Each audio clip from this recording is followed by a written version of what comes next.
Hello, my lovely chows on the internet. It is I, Multi126789. It is currently July the 20th, 11:37 at night. I am currently, if you saw my update video probably a little while ago, then you probably already know what this is about. But, anyways, I'm waiting for Splatoon, but let's forget about Splatoon 2, because today we're here to talk about a special topic. So, back in April, a special game has come out for the PS4. 2 weeks or 3 weeks later, I beat the game. I've had this game beaten for the past 2 playthroughs, I think I've played of the game at this point, and I'm gonna be on my 3rd. But in any case, I'm getting off track. But this is gonna be pretty much our talk about Persona 5 and how I felt as somebody who was always I was a window shopper, always looking in at it, but never decided to go in the store for myself and experience it. Yeah, that's a good analogy, right? No? Well, screw you too! But no, anyways. Sorry, I lost my composure there. Pancakes, anyone? But anyways, by this point I hope everybody has beaten the game, because I'm just going to give you now spoiler warning. I know you had to wait for me to give you that pause. But yes, there are going to be, I'm talking about everything I want to talk about in Persona 5 in regards to the game. I don't know how long this is going to be. This is probably not going to be any longer than a half an hour because, again, Splatoon. But, you know, that's that. But let us go ahead and start the game about talking about Persona 5, the game. So, where can we begin? Alright, so first off, if you guys want to know how much of a fan I am of the Shin Megami Tensei / Persona series I haven't played most of the games. The only one I've played, other than Persona 5, is Persona Q. But again, this is coming from a person who only had Nintendo stuff growing up, didn't have a PlayStation, so he was pretty much locked out of all of these things. But thanks to the thing that we call YouTube and the internet, thank you both YouTube and the internet for giving me the privilege to be able to expose myself to these things, I was able to fall in love with a series that I haven't even been able to play until this past year, or this year of 2017, and it came out on April the 13th or the 14th, or the 15th, I forget which day it came out exactly. But I broke down after watching a few videos on it, and I was like, I need to play this game. Also, the only thing that was holding a lot of people back for potential, because I was originally thinking about playing this game and doing a playthrough. I had the stuff to do it, and I literally could have just sat in my room and did it, because I had that sort of power to do that. But I didn't, because I thought it was only fair if I gave the first Persona game I'm ever playing its time that it needs to set with me and not overdo it for, you know, YouTube. And plus there's bunches, and I mean bunches, look at these, look at all these bananas. Look at all of them, they're falling. There was just bunches of them everywhere. But I have the Let's Plays, of course, and they will span over. If you want to sit down and just binge watch an anime-like game, Persona 5 is a good place to start. It really is. So anyways, now let's actually talk about more of the game and not stuff surrounding it. So basically, Persona 5 is a Japanese RPG based on the Persona series, which is a separate series from the Shin Megami Tensei series, which Atlas, the lovely developers, had made for us. And I think it was in 2 or 3 years of development when it was announced. And then by the time it's released, it was like on its 4th year, I'm pretty sure. Because it was actually supposed to be released sometime last year, but it didn't actually get released, so it got pushed back into this year, April, and I think it still managed to get quite a pull. A lot of people who weren't believers of PlayStation sided with it. Those who played the Persona 5 as their first Persona game are now in love and are in more anticipation than ever for the next game to already be out. I won't even lie, I am already thinking about stuff that we can potentially see in the 6th game. But anyways, moving on. So the main story is that your characters are Phantom Thieves. The Phantom Thieves' main duty is to steal hearts of people who have corruption in their hearts, basically. Taking their most treasured belongings so they can become untainted by that thing that made them, you know, corrupt. Pretty much their most precious desire is what made them corrupt in the first place. So you and as your group of Phantom Thieves, you go in there and you stop them. But of course, it's not quite that easy. Basically, you're always conflicted with all kinds of black, white, and gray scenarios in the story, which ultimately don't lead to too much, I won't lie, but it's interesting, because your main character is treated like a criminal from the very beginning, which is different. I can't really recall an anime video game that wasn't like, oh, you are a good, innocent person, then something really bad happens, and either you're a badass because you want to try to save everything, or, you know, everybody still likes you, but just bad circumstances are happening. No, you were just treated like shit within the first little bit of the game, and it's pretty great. Probably shows a clip of it there. Yeah. Yeah, that's pretty much the main premise of the game.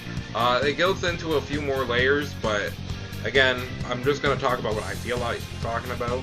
So I won't bust your minds if you guys are thinking of playing this game, because there is a lot of good stuff to experience if you have a PlayStation 4 or a PlayStation 4 Pro, and I highly recommend this game. Biased alert, I think this game is like 8 or 9 out of 10. 8 or 9.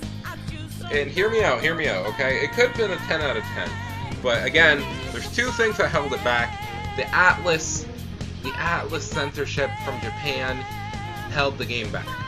Really, it did, because for people who would want to see most of the game, they couldn't, or if people who wanted to promote the game really couldn't, because they were limited in so many different ways.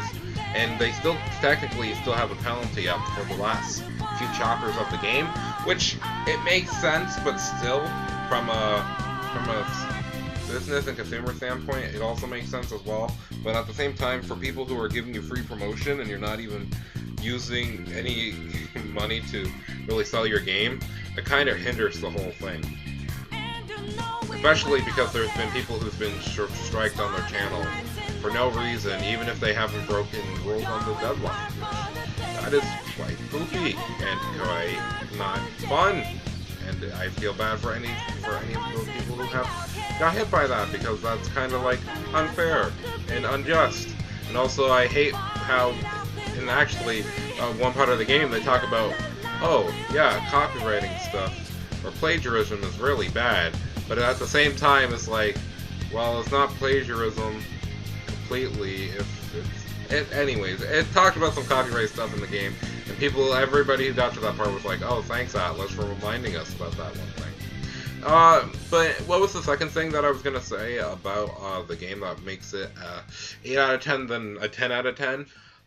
Basically, for the same reasons of the other Persona games, actually. Again, at some point in the story, this is at the end of the game at this point, most of the Persona games always go up to the end of December, usually. If not a little, it stops a little bit earlier. But, I was very disappointed in the fact that we didn't get anything for the last remaining months. Like, I understand that, you know, we had deadlines to meet and stuff, and you couldn't, it had a story relevant thing of why the game stops at a certain point, which I won't get into, but even still, you lose 4 extra months that you could have playing this game. And if they make a remastered version, I'd be a little bit upset, just because then where was it during it? But I really don't think they can, considering the scenario that happened. But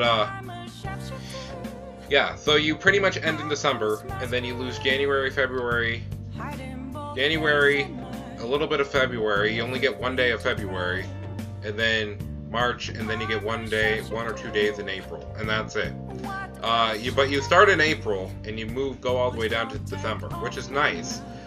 Which already gives you about, because I think my first playthrough ended up around 90 hours. But again, some of the text I skipped, and if you're definitely doing content on it for a video, that definitely could have been over, like, well over, like, an hour and 120 hours or more. It just depended how much you wanted to try to do to complete the game in one swoop. But, yeah, those are my negative gripes, but let's talk about everything that's positive. Like, the combat system, the new upgrade of confidants. So, if you don't know what confidants are, let me explain. So, previously in the Persona series, we had things that are called social links. They're basically, like, ways to increase your main character's persona stats because he has an ability called the wild card. Basically, think about it as this person, your main character, has the ability to have so many different types of personas that even though he doesn't have much of a character arc, and even if your characters don't have things that they have weaknesses to and strengths to, your main character pretty much can switch his out because that's his power, basically. But in the older games, they only had one purpose, is to power up your character, and you didn't get really anything else out of it.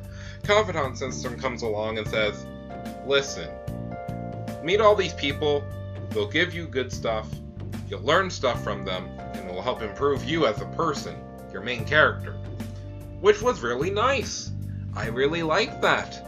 Though, in your first playthrough, you might only get, like, I'm wavering, because I think on my first playthrough I got, like, a max of, like, I think I only maxed, like, 3 or 4 confidences, minus a few that are automatic in this game, but, all of their abilities that I maxed out were pretty good. The only downside that I can really give you is, definitely some of them outpower others, and of course you're gonna have that in every game, but each of them have a use most of the time in the first playthrough, but it's in the second playthrough that I noticed that some of them just aren't as efficient as I once thought. Like, some of the abilities that you get from them aren't as efficient as it was in the first playthrough. But again, does it really diminish the quality of the game? Not really. You can find new uses for them, definitely. But again, it is just a thing of, oh, you don't get as much as return, and it's kind of as useful as the social links in the other game. But at the same time, it's still pretty useful just because all the things that the characters, not even your main party, but the side characters that you have these confidants with, really boost your character and boost the way that you can play the game. So pretty much you need to play the game and get confidences. Speaking of more gameplay stuff, there's 2 different types of gameplay. There's the everyday life, where you pretty much use your time to max out confidences and get new abilities and earn money, or study, or learn how to be kind, or be charming, or get more courage, or be more proficient. The reason why I went down after saying each of those is that there is one thing that irks me about the whole thing. The reason why I'm more upset about the time thing is because in this game, you're really not going to be able to complete everything on your first playthrough. It is warranted second playthrough, and I would say, if you want to play a first playthrough and be done with the game, that's okay. But if you go for the second playthrough of the game, if you really like the first playthrough, you can pick up on more subtle hints of the game, and you can actually get the full experience of the game in the second playthrough. But basically, your character in the real world has separate stats to just the battling stats that you have in the palace world, and that's where your main base of gameplay is going to be, in palaces, or something called mementos, which is a long dungeon-like place where you pretty much battle your whole way down to certain levels after completing each chapter. So basically, again, like I said, the stats were knowledge, charm, kindness, proficiency, and guts. All of those stats are... Having the max is not required, but having and training yourself in your day-to-day life part of the game is quite essential to be able to max out confidences. So boosting yourself and making yourself a better person pretty much transfers over to making everybody else around you like you more, and you'll learn more things from them, so on and so forth. I love the system, and it actually works a lot better in this game because it also gives you confidences that boost up your stats without having to worry about them. It's really nice. So it is possible to beat the game and get everything that you want in a first playthrough, but it's really time sensitive and you really have to be on the ball for everything. So that's why I say New Game Plus is better, is because you'll have most of your stats maxed out before the end, and if not, then you carry those stats over. Okay, so now moving on to the actual gameplay, which is turn-based combat with some twists in it, with the one more system present from Persona 4, and 3, I believe. I believe it was in 3. Yes, it was. But it has a little bit of a twist once you level up your main party to, I believe, the 3rd or 4th Confidant, which is Baton Pass, which is an enhanced way of playing the game, where actually one of the achievements is getting 4 Baton Passes and being able to power up your character to its max potential by hitting a weakness of an enemy and then passing the turn on to somebody else to strike another weakness. It's really good. It's a really good thing that I'm glad that they added in this game. I really hope they are able to improve it so you can make even bigger chains, like where you can use your party that's not out in the field fighting, and then you can just you'll switch them in so they can continue the combo, but again, they have the risk of still being able to die if their weakness is hit, because now you switched out one of their characters to baton pass to the next character. Or something like that. I think it would be interesting, but again, you would have to play it to really understand more of it. Okay. Ooh, I'm getting excited just talking about this game again. But another big thing about this game that's different from the 2nd game and the 4th game is that it's not randomly done. Not a randomly done generated game, which means, in brief terms, none of it's randomly generated dungeons. It's basically all just pre-made dungeons. So if you want to play a New Game Plus and experience more of the confidences that you may not have maxed out, or see some new cutscenes because you played the 2nd playthrough, you can go for the dungeons fairly quickly once you play them for the first time in the first playthrough. I'll tell you that some of the dungeons on the first playthrough are difficult the later you get in the game, and they will drain you a lot more too. But doing a 2nd playthrough, you can pretty much breeze through it relatively fast. Because I remember ending my first playthrough on 90 hours, and then my 2nd playthrough ended, I believe, in 153 hours, because it keeps the tally of how many times you've beaten the game anyways. Well, it just changes the amount, because you're still using a same save file, technically.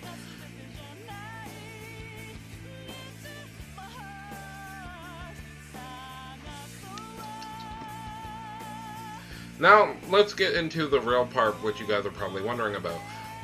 For somebody who is an outsider, should you buy or play this game? Honestly, I never knew about the Persona series until back when I was still in high school.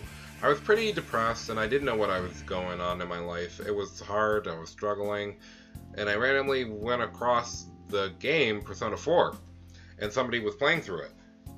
Shout out to the person who's in the link in the description below, because I like him to death. He's like my brother, but he's not. But anyways, getting off topic. The gameplay seemed interesting, and it seemed like you could gain. I don't know. There was something special about the Persona series where it's not just a visual novel, but it has enough gameplay to keep you interested and keep playing. And then the plot itself has enough interesting points where if you keep playing, you want to play more. It's an addictive series for sure. Would I recommend you start with the 5th one? Again, that's purely up to your own choice. To be honest, if I had a PlayStation 3, I would have went back and played Persona 4 and Persona 3, but I don't, and they haven't made remasters for the actual consoles yet. I say yet because Atlas may do that in the future. So I'll hold off until then. I could play emulators, but my computer is already bad. Actually, I can see, I'm watching my audio for Audacity right now, and it's just freezing like every so often while I'm watching it. It's pretty funny. Oh man. I just realized what time it was. But we still got this. Don't worry guys. I'm not leaving yet. Okay. But I am checking one thing. Okay, so I grabbed my Switch. I'm sorry. But this Splatoon is coming out in like a few seconds. It's fine.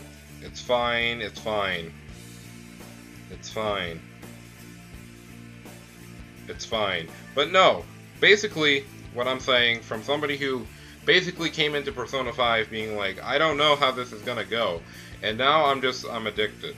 I'm sorry. It's over. Like, I am super over the moon about Persona. And that's why I wanted to bring up this video, because if anybody in my audience likes Persona at all, or is interested in picking up a PS4 to play this game, I would highly recommend it. Because I feel like if you play the 5th game and then go back to the other ones, you're still not doing yourself a disservice.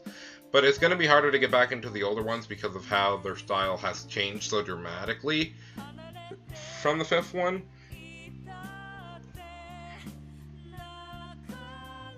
But in any case, it's still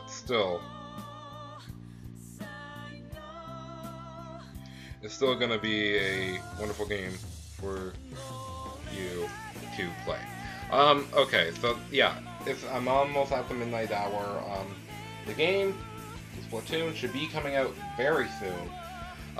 This also has been pretty long. Also, I pretty much showed you all the content that I wanted to show you of the game. Some of it is kind of spoilers, some of it's not. Some of it was DLC, but some of it was the battle. But again, I hope you guys all enjoyed nonetheless. I hope to do more stuff like this in the future anyways. It's not really reviews and stuff, but it's just me personally thanking and appreciating games that I really did enjoy playing. And I'm not even finished with Persona 5, because basically what I'm going to do is I'm going to try to 100% get a platinum trophy on it, which means getting all the achievements. Which means I'm going to have to bear some testimonies, or bear witness to some things that I'm going to have to figure out how I'm going to beat. But, you know, all said and done, I'm still excited, and I'm still going to be playing this game, probably until more fun games like Splatoon come out. Even though I just finished this last playthrough, I'm still going to play through it again. Why? Because I'm crazy. Crazy! Dude, I'm friggin' shook! But anyways, that's it for me, and I'm sorry for doing that last part. And it hasn't been I, Multi126789, and I will catch you lovely chows next time. So ciao ciao, until then.